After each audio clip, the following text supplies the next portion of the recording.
Hello बच्चों, स्वागत है आप सभी को मैथ की पाठशाला में। आज हम लोग जैसा कि देख पा रहे हैं आप क्लास 10 से रिलेटेड बात करने वाले हैं। हम लोग रियल नंबर के बारे में इसे अच्छे से हम लोग सीखने वाले हैं। एग्जाम ओरिएंटेड चाहे हर एक चीज़ अच्छे से बात करेंगे, हम लोग बढ़िया से सीखेंगे। कुछ पॉइंट अभी लिख रखा हूँ आपके सामने। हम लोग पहले सीखेंगे कि कौन कौन से पॉइंट हम लोग बात करेंगे। इंट्रोडक्शन, यूक्लिड डिवीजन लेमा, इसका बहुत बड़ा बड़ा नाम सुने हम लोग, इसको समझने वाले हैं कि क्या क्या है इसमें। फिर यूक्लिड डिवीजन एल्गोरिथम के बारे में बात करेंगे, जितना भी फंडामेंटल थ्योरम ऑफ अरिथमेटिक क्या हो जाता है, एचसीएफ कैसे निकाला जाता है। फिर और हम लोग टॉपिक्स देखेंगे। फिलहाल अभी हम 5 टॉपिक लिखे हैं, फिर और टॉपिक्स लिखकर आपके सामने लाएंगे। ठीक है, तो चलिए शुरू करते हैं अपनी कहानी को। हम लोग रियल नंबर्स होता क्या है। ठीक है, जितने भी नंबर्स आज तक आप पढ़ते आ रहे हैं बचपन से, जैसे मान लीजिए जितना नंबर आज तक आपने देखा होगा, सभी नंबर्स रियल नंबर हो जाते हैं। यानी आप कहेंगे हम लोग पहले से इसे जानते हैं, बस थोड़ा सा समझने की देर है। बिल्कुल ऐसा कोई भी नंबर जिसका स्क्वायर करें तो हमेशा पॉजिटिव मिले, उसे हम कह देते हैं रियल नंबर। ऐसे सोचिए, जितना भी नंबर आप जानते हो बचवा, क्या जानते हैं? जैसे मान लीजिए -5 का स्क्वायर, अगर बात करें कि -5 में -5 का मल्टीपल हो जाएगा तो क्या हो जाएगा? 25, क्योंकि माइनस माइनस क्या हो जाएगा? प्लस। यानी जितना नंबर आप जानते हैं सभी नंबर्स क्या कहलाते हैं? Real number. अगर इसे अच्छे से समझने की कोशिश करें तो सभी रेशनल और इरेशनल, सभी रेशनल प्लस इरेशनल नंबर्स को बोल देते हैं हम लोग रियल नंबर्स। ठीक है, तो रियल नंबर्स में क्या इंक्लूड हो जाते हैं? रेशनल और इरेशनल। ओके, इसके बारे में हम लोग डिटेल बात करेंगे अभी कि रेशनल क्या हो जाता है, इरेशनल क्या हो जाता है। पहले हम लोग इसे समझ लेते हैं, फिर दूसरे टॉपिक पे बात करेंगे। यानी रियल नंबर्स क्या हो जाते हैं? ऐसा कोई भी नंबर जिसका स्क्वायर करने पर हमेशा पॉजिटिव होता है, उसे हम कह देते हैं real number. Okay, real numbers में क्या क्या अंदर आते हैं, जैसे आपको सबसे पहले समझना होगा नेचुरल नंबर क्या हो जाता है, तो काउंटिंग नंबर्स हो जाते हैं। इन सभी नंबर्स को अच्छे से रिवाइज कर लीजिएगा। इसमें जो जरूरी होता है उसे हम लोग एक एक करके बात कर लेते हैं। जैसे मान लीजिए आपको सबसे पहले समझना होगा कि कोप्राइम क्या हो जाता है। ठीक है, मैं एग्जाम ओरिएंटेड बात कर रहा हूँ, जो जरूरी है उसी पे आपका फोकस कर रहा हूँ। तो सबसे पहले कोप्राइम क्या होता है समझ लेते हैं। अगर किसी वैल्यू का एचसीएफ 1 मिलता है, मान लीजिए 2 वैल्यू दे रखा जाए और दोनों वैल्यू का एचसीएफ 1 मिलता है, तो दोनों वैल्यू एक दूसरे के लिए कोप्राइम हो जाती है। जैसे मान लीजिए मैं लिखा 10 और 7, इसका अगर एचसीएफ निकालेंगे तो कितना हो जाएगा? एचसीएफ हो जाएगा 1। तो यह दोनों क्या नंबर्स हो जाएंगे? कोप्राइम। यानी कोप्राइम हो जाता है जिसका कोई भी कॉमन फैक्टर ना हो एक के सिवा। यानी इसकी जरूरत है, इसलिए इसे समझ लीजिए। ठीक है, यानी कि जितने भी नंबर्स आप पढ़े हैं सभी क्या हो जाते हैं? रियल नंबर, सभी रेशनल और इरेशनल। आगे समझते हैं हम लोग कि यूक्लिड डिवीजन लेमा क्या हो जाता है। ठीक है, बचपन से ही आप एक डिवाइड सीखते आ रहे हैं। जो भी डिवाइड हो जाता है आप देखते होंगे कि बढ़िया से आप डिवाइड सीखते होंगे, भाग करते हैं। वह मेथड जो है कैसे डिवाइड करते हैं जरा ध्यान दीजिए। तो आप बीच में कौन सी वैल्यू लिखते हैं? डिवाइडेंड। किससे डिवाइड करते हैं? डिवाइजर से। कितने टाइम्स आ जाता है? क्वोटिएंट। और जो नीचे बचता है उसे हम क्या कह देते हैं? रिमाइंडर।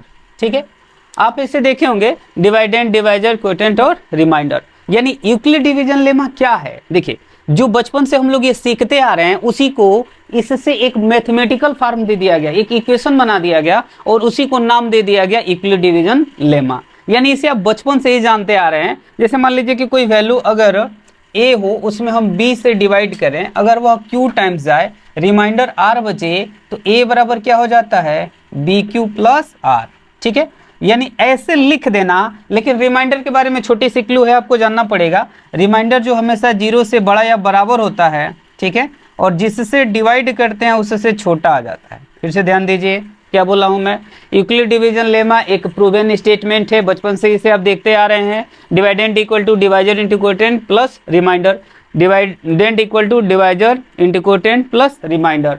इसमें रिमाइंडर के बारे में क्या विचार है आपका? तो 0 से बड़ा होना चाहिए, बराबर होना चाहिए, और जिससे डिवाइड करते हैं उससे छोटा होना चाहिए। यानी ये क्या है? एक प्रूवन स्टेटमेंट है, उसी का हम लोग इक्वेशन के रूप में लिख लेते हैं। इसका यह एक मैथमेटिकल एक्सपेंशन हो जाता है। जरा इसके बारे में थोड़ा और समझे हैं तो जैसे मान लीजिए कि 5 में आप 2 से डिवाइड कर रहे हैं। ठीक है, अगर 2 से डिवाइड करेंगे तो 2 2 जो हो जाएगा 4, कितना रिमाइंडर बचेगा? 1। ये कह रहे हैं कि जिससे डिवाइड कर रहे हैं उससे रिमाइंडर हमेशा छोटा आएगा। आप कहेंगे इसमें कौन सी बड़ी बात है? तो जी हाँ, वही कह रहा है कि अगर 2 से डिवाइड करें तो हमारे पास रिमाइंडर 0 और 1 आ सकता है, इसके सिवाय कोई और रिमाइंडर नहीं आता है। वही चीज ये लिखा गया है कि 0 के बराबर होगा या 0 से बड़ा होगा, और जिससे डिवाइड करते उससे छोटा होगा। जैसे मान लीजिए अगर हम 5 से डिवाइड करें किसी वैल्यू में तो क्या होगा? अगर 5 से डिवाइड करें तो ज्यादा क्या होगा? 0 से लेकर 4 तक बचेगा। जिससे डिवाइड करेंगे उससे एक कम। ठीक है, नेगेटिव में रिमाइंडर मत ढूंढना। ओके, अगला देखें हम लोग कि यूक्लिड डिवीजन एल्गोरिथम क्या हो जाता है।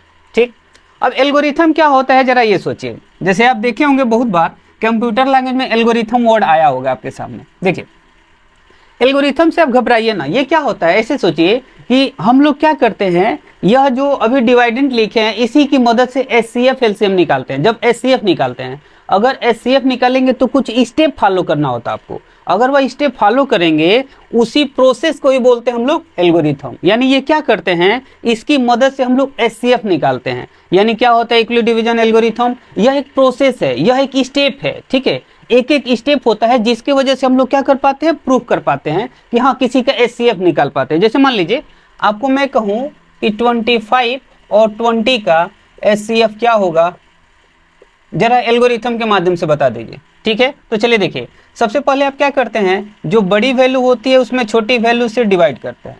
मान लीजिए 1 टाइम्स मैंने डिवाइड किया, आया कितना 5। अब इस 5 से डिवाइड करते हैं इस 20 को, कितनी बार में डिवाइड हुआ, 4 टाइम्स में। अब इसी चीज को यूक्लिड डिवीजन लेमा से एक मैथमेटिकल एक्सप्रेशन दे देते हैं, और जब रिमाइंडर आपका 0 आए, फिर से सुन लीजिए, अगर आपका रिमाइंडर 0 आ रहा है तो जिससे डिवाइड करने पे 0 आ रहा है वही उसका एचसीएफ कहलाता है। कैसे, जैसे देखिए इसी पे मान लीजिए हम 25 को लिखना चाहें तो क्या लिखते हैं, 25 इक्वल टू इसका मल्टीपल और रिमाइंडर को जोड़ देंगे, तो 20 से 1 का मल्टीपल और रिमाइंडर कितना दिख रहा है 5। फिर हम किस में डिवाइड कर रहे हैं, तो 20 में। किससे डिवाइड कर रहे हैं, तो 5 से। कितनी बार डिवाइड हुआ, तो 4 टाइम्स। रिमाइंडर कितना आ गया, तो 0। फिर ध्यान दीजिए, अगर आपका रिमाइंडर 0 आया तो जिससे डिवाइड करने पे 0 आया वही क्या कहलाता है, एचसीएफ। यानी एचसीएफ आपको कितना मिला, 5। यानी यूक्लिड डिवीजन एल्गोरिथम आपको थोड़ा थोड़ा समझ में आ गया क्या होता है ये। यह एक स्टेप होता है, यह एक प्रोसेस होता है, जिस प्रोसेस से हम लोग क्या करते हैं, एचसीएफ निकालते हैं। इसमें क्या देखा जाता है, जब आपका रिमाइंडर 0 आ रहा है तो जिससे डिवाइड करने पे 0 आ रहा है वही उसका क्या कहलाता है, एचसीएफ कहलाता है। ठीक है, अगला देखते हैं कि हम लोग फंडामेंटल थ्योरम ऑफ अरिथमेटिक क्या हो जाता है। देखिए कोई भी नंबर आपके सामने आता है उसका एक प्रॉपर प्राइम फैक्टराइजेशन होता है। जैसे अगर फंडामेंटल थ्योरम बताएं तो ये क्या होता है वो समझ लीजिए। कोई भी वैल्यू आपके सामने आती है, जब उसे प्राइम फैक्टराइजेशन करते हैं तो एक प्रॉपर वे होता है, एक यूनिक वे होता है। यानी जब उसका हम प्राइम फैक्टराइजेशन करते हैं तो उसके जैसा दूसरा कोई नहीं होता है। ओके, यानी इसका जब हम प्राइम फैक्टराइजेशन समझते हैं तो जो यूनिक आता है उसी को समझते हैं हम लोग फंडामेंटल थ्योरम से। यानी किसी भी नंबर को एक यूनिक प्राइम नंबर के फॉर्म में तोड़ा जा सकता है, उसी को कहते हैं फंडामेंटल थ्योरम ऑफ अरिथमेटिक। जैसे फिर से समझाने की मैं कोशिश करूं तो देखिएगा, मान लीजिए मैं आपसे कहूं कि 20 का प्राइम फैक्टराइजेशन करिए, तो कहेंगे 2 2 5। 2 कितनी बार आया है, 2 बार। 5 कितनी बार आया है, 1 बार। ये बताइए कोई 20 को दूसरा प्राइम फैक्टराइजेशन करेगा तो क्या दूसरा कुछ लिखेगा, आप कोई मुस्कुरा के कहेंगे नहीं नहीं नहीं नहीं, हम ऐसे लिख देंगे कि 20 को लिख सकते हैं 10 × 2। देखिए 10 अपने आप में प्राइम नंबर नहीं होता, हम बात कर रहे हैं प्राइम फैक्टराइजेशन की। तो किसी भी नंबर का जब प्राइम फैक्टराइजेशन किया जाता है तो वो एक यूनिक होता है, उसी को हम लोग कहते हैं फंडामेंटल थ्योरम ऑफ अरिथमेटिक। जैसे मान लीजिए आपको 100 का प्राइम फैक्टराइजेशन करना है, कैसे करेंगे, जैसे मान लीजिए हम ले रखे हैं तो 2 2 5 5, 2 2 जा 4, 4 5 जा 20, 25 जा 100। यानी आपको 2 कितनी बार मिला, 2 बार। 5 कितनी बार मिला, 2 बार। यह एक यूनिक होता है, अद्वितीय होता है, इसी को कहते हैं फंडामेंटल थ्योरम ऑफ अरिथमेटिक। यानी किसी भी नंबर को अगर हम प्राइम नंबर के फॉर्म में तोड़ते हैं वह एक अपने आप में यूनिक होता है। ओके, अगला देखते हैं finding HCF using Euclid division algorithm. अभी हम लोग देखे हैं यूक्लिड डिवीजन एल्गोरिथम की मदद से हम लोग कैसे एचसीएफ निकाल सकते हैं। यानी ये क्या करते हैं, एचसीएफ निकालने में मदद करते हैं। कभी निकालते हैं एचसीएफ, जब रिमाइंडर क्या आ जाता है, 0। ठीक है, अगला देखते हैं हम लोग, कहा जा रहा है कि relationship between HCF and LCM. देखिए हम लोग फिर सीखने वाले हैं अगला 5 टॉपिक, जिसमें हम लोग बात करेंगे अभी रिलेशनशिप बिटवीन एचसीएफ और एलसीएम में। Rational number, irrational number, decimal expansion क्या होता है, कितने प्लेस तक डेसिमल एक्सपेंशन जाएगा। फिर हम लोग एक क्वेश्चन समझेंगे बस कि √2 कोई इरेशनल होता है तो क्यों होता है। ये बहुत ही पॉपुलर क्वेश्चन है, इसलिए इसको हम लोग इसी में सीख लेंगे। ठीक है, तो चलिए बात करते हैं कि एचसीएफ और एलसीएम में क्या रिलेशन होता है। तो देखिए आपके सामने एक बहुत पॉपुलर फार्मूला दिखेगा, HCF into LCM equal to first value into second value. यानी यह फार्मूला आपकी बहुत मदद करता है।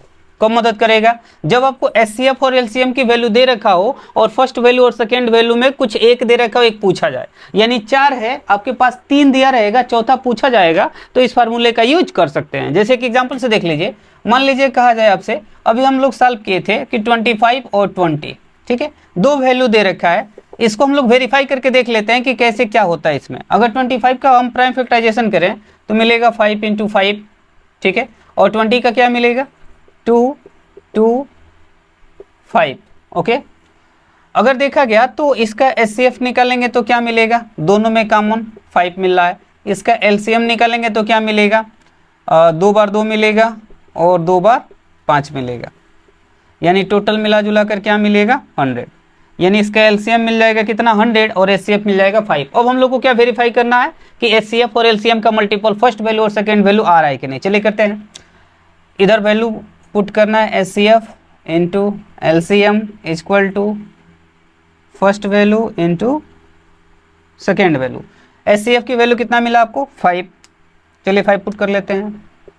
LCM की वैल्यू कितना मिला है 100 इक्वल टू, अच्छा इसमें 100 और 5 का मल्टीपल कितना आना चाहिए 500। फर्स्ट वैल्यू कितना मिला हम लोग को 25 और सेकेंड वैल्यू कितना मिला है 20, ये भी कितना मिला 500, यानी दोनों इक्वल मिला। यानी ये फार्मूला आपका काम करेगा कब, जब दो वैल्यूओं का HCF LCM की बात किया जाए, दो वैल्यूओं में इन रिलेशंस में ऐसे समझिए कि 3 चीजें दी रखी हो, चौथा चीज आपको नहीं पता हो तो ये फार्मूला आप यूज कर सकते हैं। ठीक है, आगे बढ़ते हैं, हम लोग अपना रेशनल नंबर देखते हैं कि क्या होता है। तो देखिए, अगर रेशनल नंबर की बात करें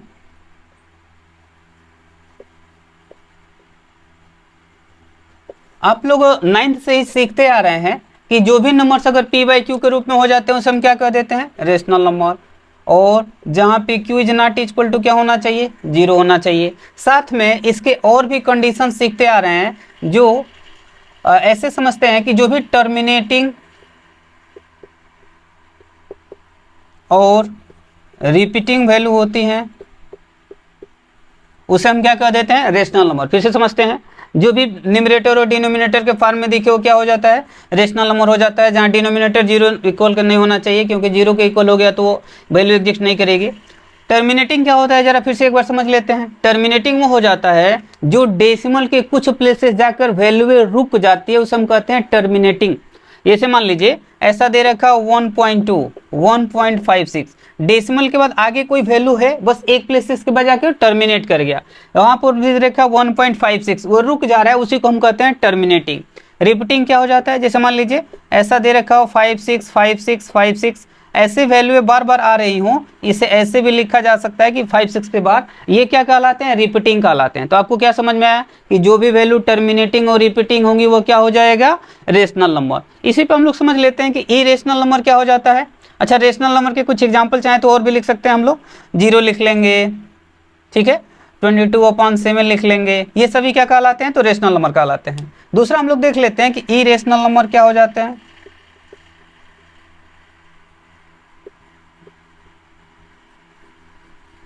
देखिए, ऐसा कोई भी वैल्यू जिसे न्यूमरेटर और डिनोमिनेटर के फॉर्म में तो बिल्कुल नहीं लिखा जा सकता है, साथ में ये ध्यान दीजिएगा कि नॉन टर्मिनेटिंग और नॉन रिपीटिंग, नॉन टर्मिनेटिंग और नॉन रिपीटिंग ऐसी वैल्यू क्या कहलाती हैं तो इरेशनल कहलाती हैं। नॉन टर्मिनेटिंग का और नॉन रिपीटिंग का एग्जांपल कैसे कैसे समझेंगे आप, ऐसे सोचिए कि जो वैल्यू कभी रुके ही ना, इतना समझिए कि बढ़ता रहे। जैसे मान लीजिए ऐसी वैल्यू बहुत सारी हो जाती हैं जो कभी टर्मिनेट ही नहीं करती हैं, और नॉन रिपीटिंग क्या हो जाएगा वो रिपीट भी ना करे, यानी ऐसी वैल्यू लिखना है वो उसका कोई पैटर्न भी ना बने और उसका लास्ट पॉइंट कुछ है ऐसा पता भी ना चले। जैसे मान लीजिए 1.3258800125 ऐसे कुछ भी लिख सकते हैं। जैसे मान लीजिए 1.2001 0001 ऐसे कुछ भी वैल्यू अगर लिख रहे हैं जिसका कोई पैटर्न ना हो, जिसका लास्ट पॉइंट ना पता हो, उसे हम क्या कहते हैं नॉन टर्मिनेटिंग नॉन रिपीटिंग। ऐसी वैल्यू क्या कहलाती हैं तो इरेशनल वैल्यू कहलाती हैं। ठीक है, ये देखते हैं अब कुछ रेशनल और अलग अलग वैल्यू आती है। यहां पर हम आर को डिनोट करेंगे रेशनल के लिए और आई आर को लिखेंगे हम लोग इरेशनल के लिए। ताकि लिखने में इजी हो। अगर रेशनल में हम रेशनल को जोड़ते हैं तो हमेशा क्या आता है, रेशनल नंबर आ जाता है। ठीक है, इस टाइप से आपके क्वेश्चंस जो है समझने में बहुत मदद मिलता है। जब हम आर लिखेंगे तो उसका मतलब हो जाता है रेशनल, समझिएगा, और आई आर लिखेंगे उसका मतलब समझिएगा कि हम इरेशनल के बारे में बात कर रहे हैं। ठीक है, यानी रेशनल में रेशनल को यदि हम जोड़ते हैं, घटाते हैं, गुणा करते हैं, डिवाइड करते हैं, यह चारों ऑपरेशन में हमेशा क्या आ जाता है, तो रेशनल आ जाता है। इसे समझना जरूरी है, इसलिए आपको मैं समझाने की कोशिश कर रहा हूँ। यानी रेशनल से रेशनल का कोई भी ऑपरेशन करें वो हमेशा क्या आता है, रेशनल नंबर आता है। दूसरा बात करें, अगर हम रेशनल के साथ इरेशनल का कोई ऑपरेशन करें, जैसा कि आपको बताया हूं, आर से हम लोग रेशनल को डिनोट करने वाले हैं और आई आर से इरेशनल को। अगर रेशनल से इरेशनल का कुछ भी ऑपरेशन करते हैं तो वह क्या हो जाता है, इरेशनल हो जाता है। जैसे मान लीजिए हम प्लस करें, माइनस करें, इंटू करें या डिवाइड करें, ये हमेशा क्या मिलेगा, तो इरेशनल मिलेगा। ठीक है, वहीं पे अब तीसरा बढ़ते हैं कि अगर हम इरेशनल से अगर हम बात करेंगे इरेशनल का है प्लस माइनस मल्टीपल डिवाइड, तो क्या होगा, ये वाला काफ़ी इंपॉर्टेंट है, इसलिए इसे अच्छे से समझ लीजिएगा। देखिए, अगर हम इरेशनल से इरेशनल का ऑपरेशन करते हैं, कोई भी प्लस माइनस इंटू डिवाइड, तो वह रेशनल और इरेशनल दोनों आ सकता है। फिर से सुन लीजिए, अगर इरेशनल से इरेशनल का कोई ऑपरेशन करते हैं हम लोग प्लस माइनस इंटू डिवाइड, तो वह रेशनल और इरेशनल दोनों आ सकता है। डिपेंड करता है कि उस समय पे आपके सामने प्रॉब्लम्स कैसे आई हैं। जैसे मान लीजिए हमें अगर ये प्रूफ करना है कि रेशनल और इरेशनल का जो अगर सम देखा जाए, तो अगर हमें रेशनल दिखाना है तो कैसे प्रूफ करेंगे। जैसे मान लीजिए मेरे सामने कोई इरेशनल वैल्यू है 2 प्लस रूट 3। ठीक है, अगर मैं इसे में 2 माइनस रूट 3 ऐड कर दूं, चूंकि यह भी एक इरेशनल वैल्यू है, यह भी इरेशनल वैल्यू है, अगर दोनों को ऐड करेंगे तो रूट 3 से रूट 3 कट जाएगा, क्या मिलेगा, 4। यानी हम जब कोई प्रॉब्लम सामने आती है तो इरेशनल से इरेशनल का वो रेशनल भी हो सकता है और इरेशनल भी हो सकता है। डिपेंड करता है कि कैसा आपके सामने ये सॉल्यूशन सॉल्व करने के लिए मिले हैं प्रॉब्लम। जैसे मान लीजिए अगर हमको ये दिखाना रहता कि यही इरेशनल आता तो क्या करते, यहाँ पर देखिए आपने क्या मिला, रेशनल मिला। दूसरा एग्जांपल ले लेते हैं ऐसा कि वो इरेशनल है। जैसे मान लीजिए 2 प्लस रूट 3 में मैं ऐड करूँ केवल 5 प्लस रूट 7, अब आपको क्या मिलेगा जरा बताइए। तो 2 और 5 तो एक साथ जुड़ जाएगा 7, लेकिन रूट 3 प्लस रूट 7 तो ऐसे ही रह जाएगा और ओवरऑल ये वैल्यू क्या हो जाएगी, इरेशनल। ऐसा ही लॉजिक हो जाता है मल्टीपल और डिवाइड के साथ। ठीक ठाक, ऐसे समझिए कि रेशनल में इरेशनल से अगर हम बात करते हैं वहाँ पर इरेशनल से इरेशनल का, तो वहाँ पर जो रिजल्ट मिलेगा हमारा रेशनल और इरेशनल दोनों हो सकता है। ठीक है, आगे बढ़ते हैं हम लोग।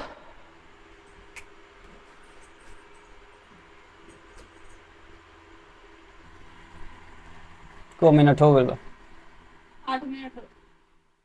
अगला देखते हैं हम लोग कि decimal expansion of rational number. बहुत सारे रेशनल नंबर होते हैं जो टर्मिनेट कर जाते हैं, इससे रिलेटेड लॉजिकल क्वेश्चन पूछे जाते हैं आपसे। जैसे मान लीजिए आपको सबसे पहले वो टर्मिनेट करेगा तो कुछ ऐसी प्रॉपर्टी होती है। जैसे मान लीजिए कोई आपके सामने फ्रैक्शन दे रखा है, न्यूमरेटर और डिनोमिनेटर ऐसा कुछ लिखा है। अगर डिनोमिनेटर की जो वैल्यू है वह 2 और 5 के फॉर्म में, अब 2 की संख्या हो सकती है ज़्यादा हो या 2 का पावर m 5 का पावर n, अगर डिनोमिनेटर में केवल 2 और 5 का मल्टीपल मिले, हो सकता है कि केवल 2 का हो सकता है केवल 5 का हो सकता है 2 5 दोनों का हो, तो वह वैल्यू हमेशा क्या करती है, तो टर्मिनेट करती है। जैसे मान लीजिए आपके सामने कोई क्वेश्चन ऐसा दे दिया जाए 7/8, पूछा जाता है इसका डेसिमल एक्सपेंशन कितने पॉइंट तक ये टर्मिनेट करेगा, ऐसा आपसे पूछा जाता है। तो देखिए सबसे पहले ये पता करना आपको ये टर्मिनेट करेगा कि नहीं करेगा, क्योंकि कई बार ऐसे क्वेश्चन पूछे जाते हैं आपको डिवाइड नहीं करना है सच में जैसे डिवाइड किया जाता है, और ये बताना है कि ये टर्मिनेट करेगा तो कितना प्लेस तक करेगा। तो आपको क्या करना है, जो डिनोमिनेटर दिख रहा है इसका प्राइम फैक्टराइजेशन करना है। ठीक है, कितने 2 दिख रहे हैं, तो आपको 3 दिख रहे हैं। ओके, तो 2 का पावर इसे क्या लिख सकते हैं हम लोग, 3।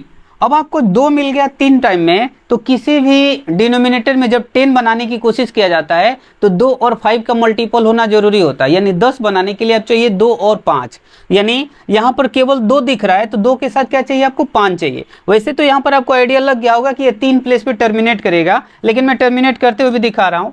आपको क्या करना होता है, जितने 2 होते हैं उतने ही 5 से मल्टीपल कराना होता है, किसमें, न्यूमरेटर और डिनोमिनेटर में। जैसे मान लीजिए हमने मल्टीपल किया तो क्या मिला, 7 × 5 का पावर 3 कितना हो जाता है, तो 125 अपान यहाँ पर क्या मिला, 2 और 5 का मल्टीपल हो जाता है 10 का पावर 3। यानी जो भी वैल्यू आएगी अगर हम 10 का पावर 3 यानी 1000 से जब डिवाइड करेंगे तो 3 प्लेस पर उसका डेसिमल रुक जाएगा। ठीक है, यानी उसका डेसिमल कितने प्लेसेस तक होंगे, 3 प्लेस तक। जैसे इसमें अगर मल्टीपल करा दे तो 35 3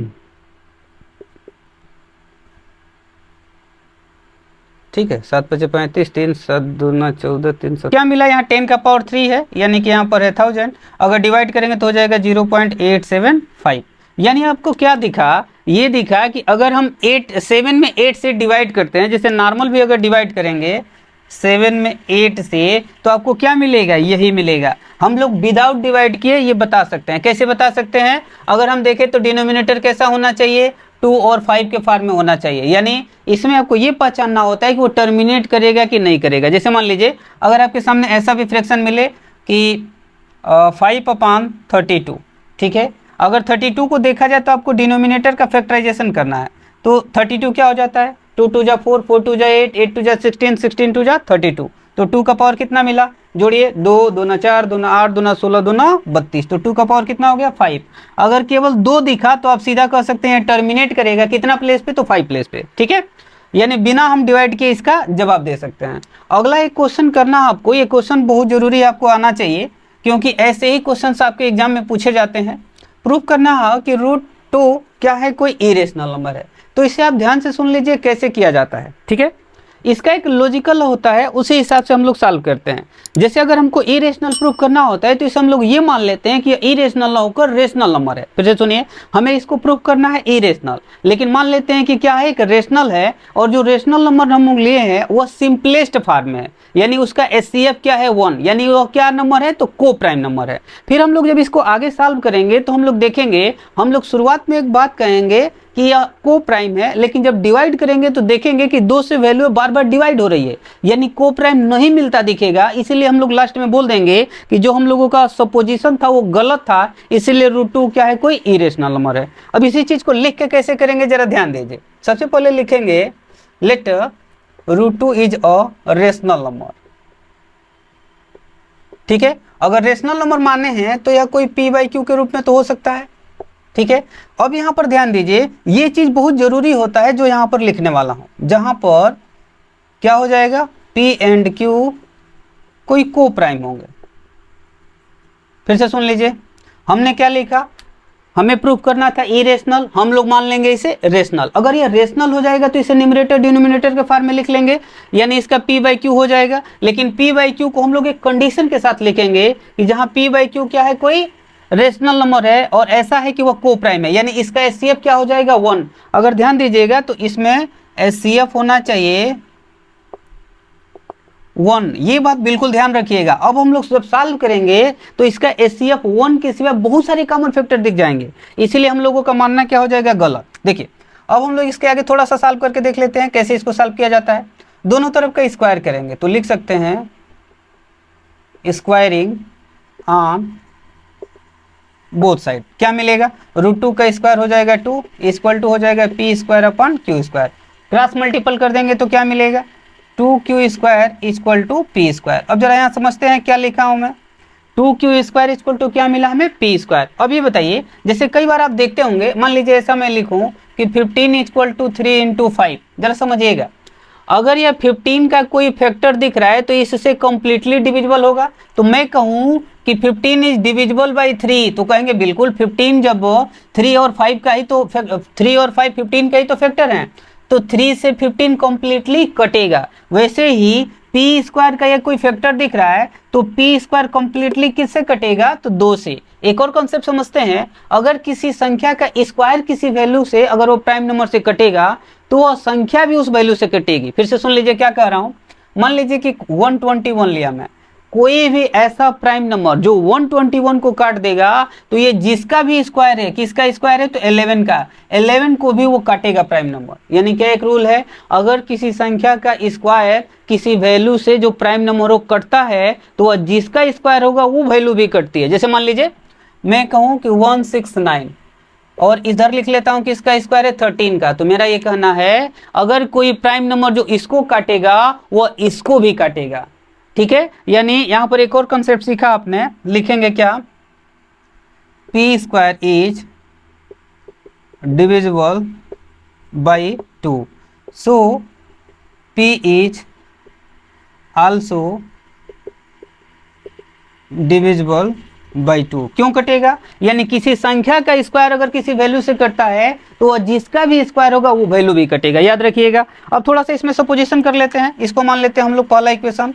ध्यान दीजिए, कह देंगे लेट, यहाँ पर जो p दिख रहा है इसको हम लोग सपोज कर लेंगे 2c के बराबर, ठीक है। अब यहाँ पर अगर आपको 2 का प्रूवमेंट करना हो तो 2 मानिएगा, अगर √3 का प्रूवमेंट करना हो तो यहाँ पर 3 सपोज करिएगा, 5 का करना हो तो यहाँ पर 5 सपोज कर लीजिएगा, ठीक है। तो late p equal to 2c और पुट करेंगे वैल्यू तो क्या मिलेगा, लिखिएगा फ्रॉम फर्स्ट, पहले से क्या मिलेगा तो 2q² इक्वल टू 2c रखेंगे तो हो जाएगा 4c², 2 से कट करेंगे तो 2 बार में होगा, यानी q² इक्वल टू क्या मिलेगा 2c²। फिर वहीं पर आप लोग की गाड़ी आ गई कि अगर किसी संख्या का स्क्वायर अगर 2 से कट रहा है तो वो संख्या भी 2 से कटेगा। तो चलिए इस पे ध्यान दीजिए, क्या लिखेंगे, लिखेंगे कि q² is divisible by 2, so q is also divisible by 2। यानी क्या कंसेप्ट मिला, वही सेम कंसेप्ट, अगर किसी संख्या का स्क्वायर अगर 2 से कटता है तो वो संख्या भी 2 से कटेगी। अब जरा बात ध्यान से समझिएगा, यहाँ पर आप ये देख रहे हैं ई तो SCF1 आ रहा था, अगर कोई वैल्यू दोनों जो P और Q है दोनों अगर 2 से कट जाए, जैसे यहाँ पर देखिए आप लिखे हैं कि P जो है कट रहा है किस से तो 2 से, Q भी कट रहा है किस से 2 से, यानी आपका तो ये SCF1 था तो फिर 2 से कैसे कट सकता है। यानी हम लोग यहाँ पर कहेंगे कि जो हम लोगों का मानना था, जो हम लोगों का सपोजिशन था वो गलत है। लिखेंगे आप यहाँ पर आवर सपोजिशन